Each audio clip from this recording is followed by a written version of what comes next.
It's almost like you're out in the cold, you're freezing, and they say, well, come into this building. This building's nice and warm, but you didn't have to come into the building if someone had given you a coat or if someone had helped you build some shelter of your own, right? And so that economics is a shelter, and the preparation, the lack of preparation is what puts you in that vulnerable position. So here's the next stage. And I see someone asked about Ace Chapman. I'll answer that question in a second.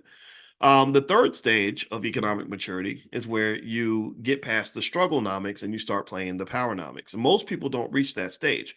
That's the stage where you start saying, okay, I got my bills paid today, but what about paying bills for tomorrow? What about paying bills for the next generation? So that means that you start investing and buying stocks and buying real estate, and then you start estate planning, protecting your wealth, right? That third stage, most people don't reach that stage. They don't. They go from level one of economic immaturity, where money is just used to buy toys and candy. Then they go to level two, which is where you're a little more economically mature, where money from your job is used to pay bills.